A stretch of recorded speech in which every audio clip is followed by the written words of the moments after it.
ইসরায়েলের নির্বাচন সন্নিকটে। চলতি বছরের শেষেই অনুষ্ঠিত হওয়ার কথা রয়েছে এটির।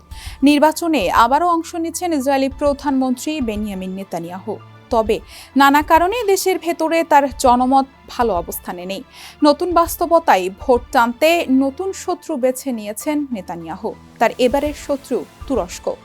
মার্কিন সংবাদ মাধ্যম সিএনএন-এর খবর বলছে, ইসরায়েলের তেল আবিবের প্রধান সড়কে নেতানিয়াহু বড় বিলবোর্ড দিয়ে নির্বাচনী প্রচার চালাচ্ছেন। সেই বিলবোর্ডে রয়েছে তুরস্কের প্রেসিডেন্ট রিসেপ তাইয়েপ এরদোয়ানের ছবি।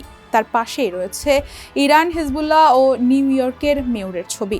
নিচে স্লোগান লেখা, তারা চান নেতানিয়াহু হেরে যান, তাদেরকে বিজয়ী হতে দেবেন না। কয়েকদিন আগে ইসরায়েলের সামরিক হামলার মুখে পড়েছে তুরস্ক। উত্তর সিরিয়ায় আবু আল দাহার বিমান ঘাঁটিতে হামলা চালিয়েছে ইসরায়েলি যুদ্ধ বিমান। ইসরায়েলের নির্বাচনের আর মাত্র 2 মাস বাকি।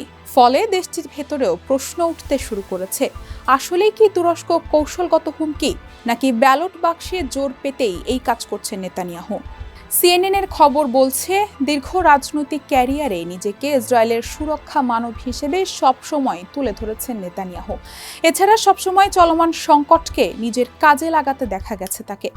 সিরিয়ায় তুরস্ককে লক্ষ্য করে ইসরায়েলের হামলার ঘটনায় মৃদু অসন্তোষ প্রকাশ করেছে যুক্তরাষ্ট্র। দেশটির প্রেসিডেন্ট ডোনাল্ড ট্রাম্পের সিরিয়ার দূত টম বারাক বিরল এক বিবৃতি প্রকাশ করে এই হামলাকে অপ্রয়োজনীয় বাড়াবাড়ির তকমা দিয়েছেন। তবে নেতানিয়াহু ও তার প্রতিরক্ষা মন্ত্রী ইসরায়েল কাটজ এই ধরনের বয়ান প্রত্যাখ্যানের চেষ্টা চালিয়েছেন। তারা বলছেন, সিরিয়াতে তুরস্কের উপস্থিতি বৃদ্ধির বিষয়টি নিয়েই তাদের আপত্তি।